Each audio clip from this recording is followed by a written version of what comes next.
Assalamualaikum warahmatullahi wabarakatuh. Waalaikumsalam warahmatullahi. Alhamdulillahi rabbil alamin wa bihi nasta'in ala umuri dunya waddin. Wassalatu wassalamu ala sayyidina Muhammadin wa ala alihi wa sahbihi ajma'in. Rabbi shrah li sadri wa yassir li amri wahlul 'uqdatam min lisani yafqahu qawli. Amma ba'd. Para jemaah subuh yang dimuliakan Allah, pertama-tama dan yang utama marilah kita panjatkan puji syukur kehadirat Allah Subhanahu wa taala yang mana pada kesempatan pagi hari ini Allah masih banyak memberikan nikmat kepada kita, khususnya nikmat iman, nikmat Islam serta nikmat sehat walafiat, sehingga kita pada kesempatan pagi ini dapat melangkahkan kaki kita dari rumah dan menuju mushola ikhlas yang kita cintai. Lalu juga salam dan salam yang kita sampaikan kepada junjungan Nabi besar Nabi Muhammad SAW beserta keluarga dan para sahabat serta para pengikut setianya hingga akhir zaman, dan mudah-mudahan kita termasuk orang-orang yang ada di dalamnya. Amin amin ya rabbal alamin. Pada kesempatan pagi ini tentunya kita menyampaikan beberapa hadis, dan yang hari ini hadis yang ke-6. Sebelum sekali yang ke-6 menyampaikan pula tentang La ilaha illallah Muhammadur Rasulullah. La ilaha illallah artinya tidak ada yang berhak disembah selain Allah, dan Nabi Muhammad adalah Rasulullah. Dan barang siapa yang akhir hidupnya mengucapkan la ilaha illallah, maka ia akan masuk surga Allah Subhanahu wa taala. Hadis baginda Rasulullah sallallahu alaihi wasallam.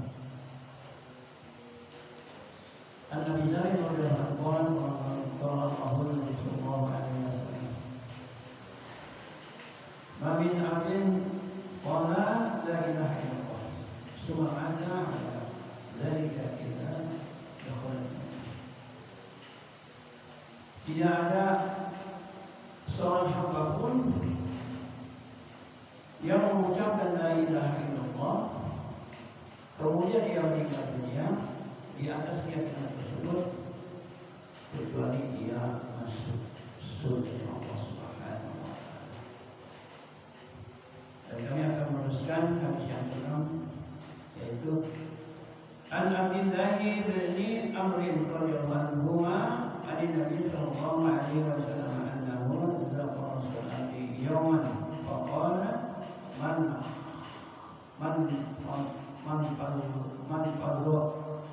fadha alaiha kanat lahu nuran wa burhanan wa najatan yawmal qiyamati wa man lam yuhafid alaiha lam yakul lahu nurun wala burhanun wala najatun wa kana yawmal qiyamati ma'a fir'auna wa hamana wa abiyin wa ibni khalaf. Dari Sayyidina Abdullah bin Amr radhiyallahu anhu, dari baginda Nabi sallallahu alaihi wasallam, sesungguhnya sesuatu hari beliau membicarakan masalah salat, lalu beliau bersabda, barang siapa menjaga salatnya akan menjadi cahaya pembela dan penyelamat baginya pada hari kiamat. Barang siapa tidak menjaga salatnya, niscaya tidak ada cahaya pembela dan penyelamat baginya pada hari kiamat. Dan pada hari kiamat itu akan dikumpulkan bersama Fir'aun, Haman dan Ubay bin Khalaf. Hadis riwayat Ahmad, Ibnu Hibban dan At-Tabari. Kami ulangi sekali lagi hadis ini. An Abdillah bin Amr radhiyallahu anhu an Nabi sallallahu alaihi wasallam annahu dzakara salata yawman faqala man hafadha 'alaiha kanat lahu nuran wa burhanan wa najatan yaumil qiyamati wa man lam yukhafid 'alaiha lam yakul lahu nurun wala burhanun wala najatun wa kana yaumil qiyamati ma'a fir'auna wa hamana wa abiyyin bin Khalid. Dari Sayyidina Abdullah bin Amr radhiyallahu anhu dari baginda Nabi sallallahu alaihi wasallam, sesungguhnya suatu hari beliau membicarakan masalah sholat, lalu beliau bersabda, barang siapa menjaga sholat, sholatnya akan menjadi cahaya pembela dan penyelamat baginya pada hari kiamat. Barang siapa tidak menjaga sholatnya, niscaya tidak ada cahaya pembela dan penyelamat baginya pada hari kiamat. Dan pada hari kiamat itu ia akan dikumpulkan bersama Fir'aun, Haman dan Ubay bin Khalaf.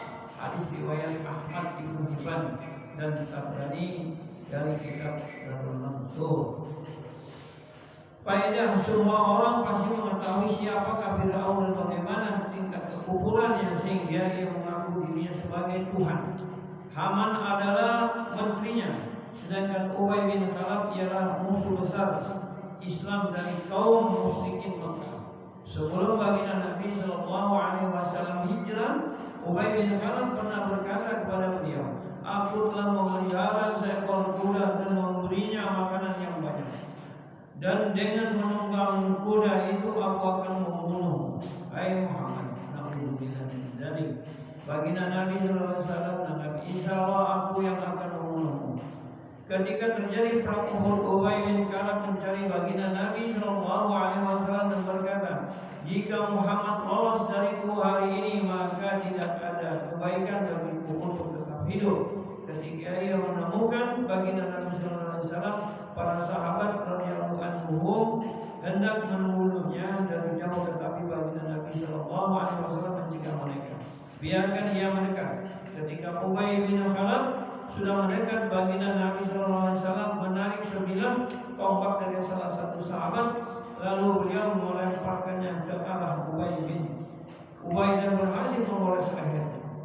Meskipun hanya goresan sedikit, Ubay terjungkal dari kudanya. Selanjutnya sambil jatuh bangun, dia berlari kepada pasukannya seraya berteriak, "Demi Tuhan, Muhammad telah membunuhmu." Meskipun teman-temannya menenangkan dia dengan berkata, "Jangan khawatir, itu hanya goresan." Dia tetap meyakini ucapan baginda Nabi SAW ketika di Mekah, "Insyaallah aku yang akan membunuhmu."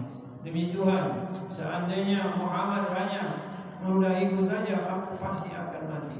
Ubay bin Khalaf terus berteriak seperti seekor sapi jantan. Abu Sufyan yang saat itu menjadi panglima perang mereka mencemooh Ubay bin Khalaf dan berkata, "Cuma goresan kecil saja, mengapa kamu berteriak seperti itu?" Ubay menyahut, "Tahukah kamu siapakah yang telah melukaiku? Dia adalah Muhammad. Aku bersumpah demi Allata dan Uzza, seandainya penderitaanku ini dibagikan pada seluruh orang Hijaz, niscaya mereka akan binasa." Di Mekah Muhammad telah berkata, "Aku akan membunuhmu." Sejak saat itu pula aku yakin bahwa aku akan mati di tangannya.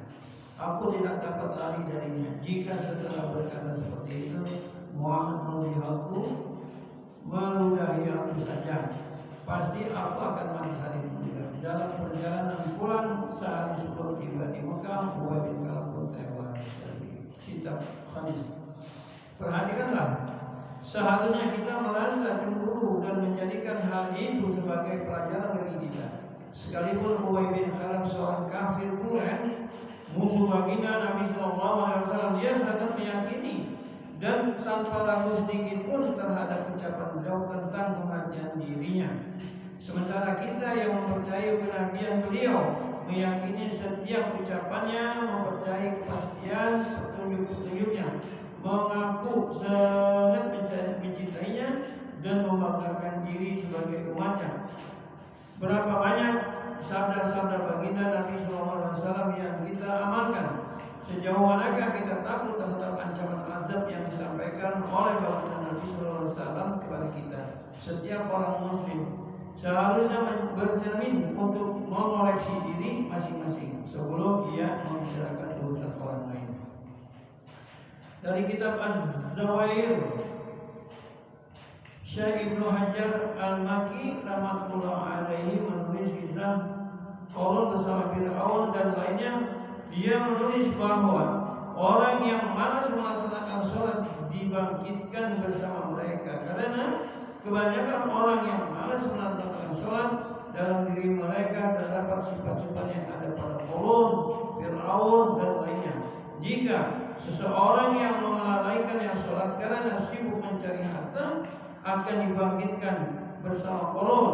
Jika seorang melalaikan sholat karena kekuasaan dan pemerintahan, ia akan dibangkitkan bersama Fir'aun. Jika seseorang melalaikan sholat karena jabatan dan hubungan pergaulan, ia akan dibangkitkan bersama Haman. Jika seseorang melalaikan sholat karena perdagangan, ia akan dibangkitkan bersama Ubay bin Khalaf. Setelah ia dibangkitkan bersama orang-orang tersebut, azab bagi mereka pun sama, sebagaimana yang diterangkan dalam beberapa hadis. Meskipun kedudukan hadis tersebut masih diperbincangkan, tidak ada keraguan lagi bahwa azab jahanam adalah azab yang paling pedih, karena di dalam hatinya masih terdapat iman. Maka suatu saat dia pasti dibebaskan dari neraka jahanam. Sedangkan Fir'aun, Qarun dan Haman dan Ubay bin Khalaf akan selamanya berada di neraka. Tetapi kapan waktu keluar dari neraka, maksudnya dari neraka jahanam, bukan main-main, tidak diketahui berapa ribu tahun. Demikianlah sebuah hadis yang ke-6 kami sampaikan pada pagi hari ini. Mudah-mudahan kita bisa mengamalkannya, dan mudah-mudahan kita juga bisa menyampaikannya kepada keluarga kita dan kepada tetangga-tetangga kita, agar kita lebih kokoh lagi iman kita ke depan. Dan mudah-mudahan Islam di Indonesia akan menjadi jaya, dan Islam yang mayoritas sekarang masih setengah-setengah kemudian benar